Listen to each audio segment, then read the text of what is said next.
Hello, everybody. It's Leon here, and welcome to The Letter. So this is a visual novel horror game, and without wasting any of your time, let's get into it. Hello, how you doing?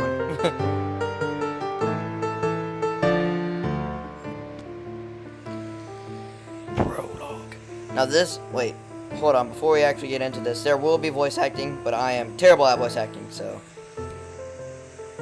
It was built for Lord William and Lady Elizabeth Ermengarde of Luxbourne, humble ambassadors of peace and beloved by their people. Both were well known for their compassion and generosity, never failing to extend a helping hand to anyone in need. Under their influence and wealth, what was once a small sleepy village, grew to a prosperous and bustling town. I can't speak correctly.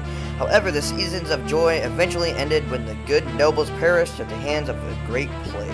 Their riches and legacy were henceforth passed on their only child, Lady Charlotte Ermengarde. Well then. The mansion has stood since the 1620s, a witness to a very long history of joy. After Lady Charlotte committed suicide, the great house was eventually left uninhabited, or haunted maybe. And that is when it began. Surrounding villagers spoke of seeing and hearing unearthly things, of cries and howls that filled the nights, and heresy of a mysterious woman roaming the hallowed halls aimlessly. People who dared enter its walls were simply never heard from again. Even after 400 years, these stories remain much like the house itself. Whispers about the once great house, its legend, and its curse still fall upon the village ears. In spite of this, their current owners are convinced that these stories are nothing more than a hoax.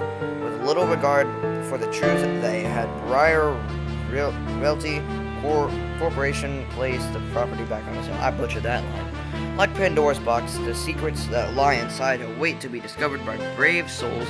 No matter what happens, take care not to be consumed by the curse. Is this in Greek mythology? Good luck. If Pandora's box is in Greek mythology. Isabella.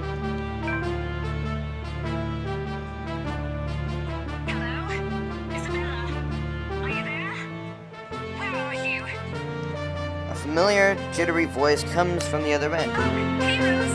I've been seeing you already. Hi. What's the matter? What do you mean, what's the matter? It's the mansion, silly. I'm here and you were late. Jeez, we're on shift together. You promised. Oh my god, please don't tell me you forgot. You were planning on leaving me to check this place out on my own, weren't you? You chickened out. Calm down. You know I take my promises seriously. I'd like to believe that. So hurry up and get here. Yeah, This come place on. is huge. A bit too quiet since no one's lived here since, like, forever, but beautiful nonetheless. Why are you so surprised? This isn't the first time you've been there. I know, I just wish I could live in a place like this. It really takes my breath away. Yeah, well, I wouldn't be so sure about that. Not after the rumors that say it's haunted. Jeez, never mind those rumors. They're not real after all. Okay, you're the first one to go. And even if they are, which they are not, they can't do anything. That's also one lie. They're nothing but spirits. I mean, yeah, they are, but at the same time, they can do a lot to hurt you. Did you want to know that? They might be listening our question right now, and we might not be happy with you enough to curse you. No offense, Phoebe, but that's a bit of a stretch. Believe it or not, it's better to be careful. Yeah. Right. You know, not every property we sell will end up with a dead body stuffed in a sofa. I think that mansion is more likely to find another one. So they've been through this before. That was one time, Isabella. Listen up. Wait, just get here ASAP, please. I'm getting bored being here on my own. We're scared. Fine. Let me just finish up here. I'll be right there soon. Okay, see you. Bye. So, two people right here. Rose and Isabella. Anyways, she hangs up before I can respond. Rose still charming, yes. Who's that? Look up from my phone to see Rebecca. Becca, giving me a questioning look. Oh, that? It's just Rose. Rose, the one you said who trained you for your job back when you started. You're working together again? Just for this property. We've been scoping out that big mansion down Anselm Village after the renovations. Today is sort of its grand opening to the public. The RC wants to give it one last last check before we let potential buyers tour it this afternoon. Wait, Mansion? That big spooky one you've been telling everyone about? Mm-hmm. Didn't you keep saying how it just gave you the creeps? Yeah. If I saw a mansion, it gave me the creeps too. Actually went there? And you're going back? I'll go back. Well, I did promise Rose I wouldn't ditch her. Promises are promises. And besides, a job is a job. Gotta do what you gotta do to make a living. Well, yeah, that's also true. As soon as those words leave my mouth, Becca lets out a soft chuckle. That's so funny. Nothing. It's just that I didn't expect you to say that. Coming from you, it sounds so out of character. Are we haunted? I mean, no offense, but you've been freaking out about the place being creepy ever since you got assigned to it. Cursed rumors and all. Well, it's definitely a horror game. I honestly thought you'd back out. Not all the time. I could really use a huge amount of cash right now, and this is just the fastest way to get it. Plus, listen to this. Briar Realty wants it sold as soon as possible, and the agent who lands the deal is going to get a huge bonus. They never give bonuses like that. Getting that would make life so much easier. They're desperate, I'm desperate, it's perfect. I feel like that, but I feel like Becca, or Rebecca, whatever, staring into my soul. A sympathetic look crosses her face. You know, if you're really invested into money, you could have just asked me. Or crashed. And we can always make you want. And you can pay us back whenever. Maybe. I have to keep myself from growing out loud. In the years I've known her, I can already tell what to expect when she has the expression. I've noticed that you've been living off instant noodles these past few weeks. Ramen noodles? Yes. She crosses her arms and grimaces out that thumb. Her voice slightly rises as she begins to scold. Instantly, I reminded why Becca excels at teaching boisterous teenagers. Stop eating junk. They're cheap, but they're not good for you. You'll definitely end up in the hospital if you keep at it. Here we go again. Hey, I eat other things too. I fold my arms across my chest, mimicking her posture and giving her the best frown I can muster. The same one I'd use with my younger siblings when they are being difficult. That's not going to work on me. Sorry guys, I was doing stuff and I went a little bit through the story, but after I said that, she said a couple of food items, so that's all. I would have laughed a little at that if I didn't know it would only lead to more reprimands. Are those the same ones you won from the Grocer's raffle more than a year ago? I sincerely hope you're checking the date stamps on those things before eating them. I don't want to repeat of last year. In any case, there's a Sorry guys. She shakes her head, possibly laughing at some funny distant memory. When she looks up, I immediately brace myself. More words from her. Sometimes it's just better to let Becca talk until she's out of things to say. And when she turns her attention back to me, there's only a warmth in her smile. She says this more to herself than me, her voice shifting to something kinder, even motherly if I'm looking for the exact I word. hope you know that it's impossible not to worry about you when you're like this. You don't have to keep eating the same thing. I already told you before. You're always free to reheat food in my fridge. Thanks, Becca. I really appreciate it, but you don't need to keep babying me. You've been taking care of me since after I moved here. You have to take a break sometime. And before you ask again, no. You know I'm not a fan of borrowing money. And I'm not going to ask you to give me what you earned hard for yourself. You and your pride. But suit yourself. The offer stays on the table, though. I nodded in response, if only to get her to on the topic, but I'm pretty certain I will never take the offer. Ever. It has nothing to do with pride. I've simply seen plenty of times how friendships can take a turn for the worse just because of a few unpaid debts. I don't want something like that to happen between me and Becca. We may argue about a lot of small, petty things, but she already feels like a real sister to me. I don't want to lose that friendship over something so trivial. Becca's movements, when she takes a quick glance at something behind me, snaps me out of my thoughts. Well, enough chit-chat. Lunch is ending, and my students will be back any minute. We can catch up later. Good luck with your clients. You better treat us to lunch or something if we get that sale. You bet. With a small smile, Ugh, that's hard to say. She returns to her desk and begins sifting through the pages of a rather thick history book. She's probably working on next week's lesson plan, or trying at least. Her eyes are distant and she doesn't seem too attentive to whatever is on the page. As if she heard my thoughts, Becca starts coughing heavily. Her hand hastily goes over her mouth to stifle the sounds. This is precisely why I followed her here. For someone who makes a habit out of worrying about other people, Becca sure forgets how to take care of herself. Hey, you sure you can manage on your own? I mean, you're still a bit feverish. Hush, dear. Don't you worry about me. I'll just drink some medicine and I'll be right as rain. I level her with a flat look. She has had a cold for a couple of days now, something about the strange weather not agreeing with her lately. And despite my advice to take the week off and rest, I found her apartment empty when I dropped by this morning. She even left the medicine her doctor prescribed. Look who's being stubborn now. You shouldn't even be working right now. Seriously, you big baby. I'll be fine. For now, just go to work and stop making that Rose girl wait for you. I'll call you if I still need that. And you can come pick me up if it makes you feel any better.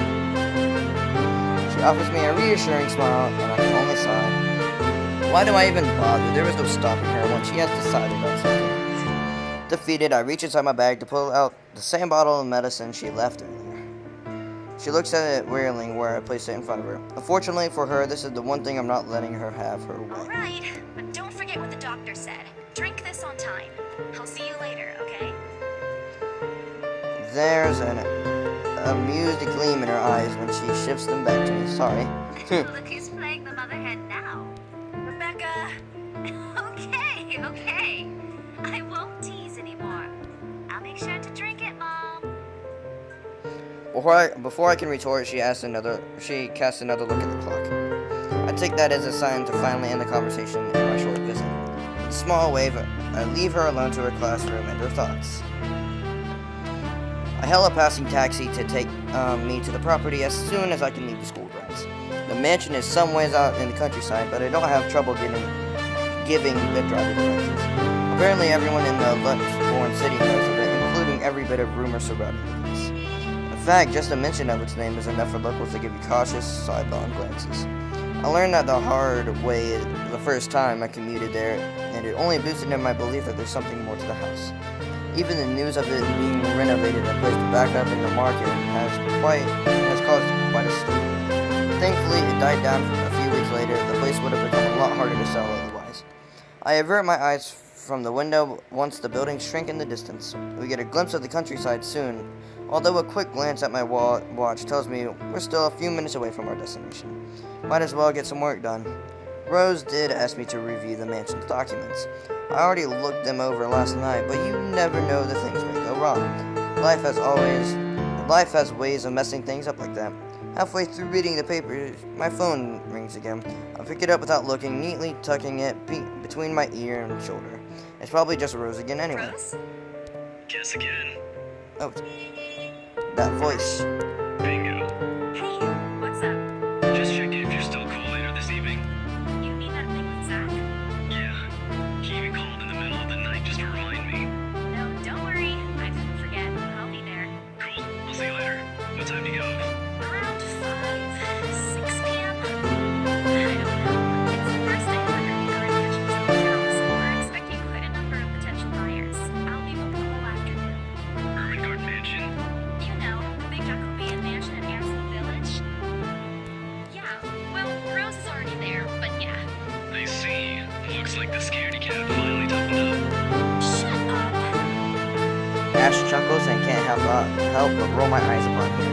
I'll see you later. Drop me a call when you're done. I'll see if I can pick you up. Whatever. Bye. Stupid Ash hole, always teasing me whenever he sees a chance. That's not a bad word. I'll show him who's tough. It takes a few more minutes until I finally reach the infamous mansion. I have to admit it, the entire property does look wonderful from the outside. Yet, despite all of this, it does nothing to hide that something is just wrong. The surrounding area is unusually silent, and only the rustling of the leaves can be heard as the occasional breeze passes. While Ansem Village is just a few miles away, everybody keeps it distant on purpose. Perhaps out of fear of the horror of falling under the mansion's curse. Somehow it makes me feel sad. The lack of immediate human presence just makes this place all the more eerie than it has any right to be. I'm sorry, guys. I just can't. What's the word? I forgot. Read. If it's uncanny and broad daylight, I can't imagine how this place looks at night. Time to go inside that place, Missy. The voice nearly makes me jump out of my skin. Without completely taking my eyes away from the house, I give the driver a confused nod. A bee passes while I wait for him to say more, but his only answer is a non-committal hum. Belatedly, I don't know how to say that word, sadly, it occurs to me that he must have been waiting for my payment. I mentally slap myself for spacing out and promptly hand him the fare with an apologetic look. I expected him to leave as soon as I paid, but there's a hesitant expression on him, as if something hasn't been said yet. There's something wrong. Missy, I'm sure you've heard what the people are telling everyone about that place. Nobody likes to be disturbed when they're at peace, and I'm pretty sure whatever they say is in that house doesn't want to either. I admit they did a good job fixing it up, but there must have been a reason why even distant relatives of the family who used to own the house never lived in there despite inheriting it. No wonder they wanted to get rid of it. You think you just didn't like it? You never know. He dries off after, but what he said has left a that word feeling in my gut. I breathe out a heavy sigh as I approach the house. After hearing enough of the rumors, I should have expected the conversation to take that turn. But I'm already here. Backing out is completely out of the question. It's not like I have a choice anyways. If I want to get that bonus and commission one way or another, I've got to sell this property. The door is ajar when I get to it. However, my own copy of the keys dangled uselessly in my hand. Rose must have left it open when she arrived. That's weird. We may be the only people here not only, but I've never known her as someone careless. And, well, we're gonna save it here. And we're gonna quit the game. Load. Okay, yep, we're here. We're gonna save it there, and we're gonna enter the mansion. Oh god. We're gonna enter the mansion and do everything in the next video. Coming out maybe Monday, or yeah, Monday. Because yeah. But anyways, that is all for me, Leon XIV. This is my new channel. I have another channel. It's known as Well Assassin 11. I only have 120 subscribers on there. But if you want to check that out, the link is in the description. And I hope you all have a fantastic day. If you liked this video, please like it and comment down saying that you did, and if you actually like my content for now, please click subscribe. That's it. The letter will be back soon. Peace out, everybody.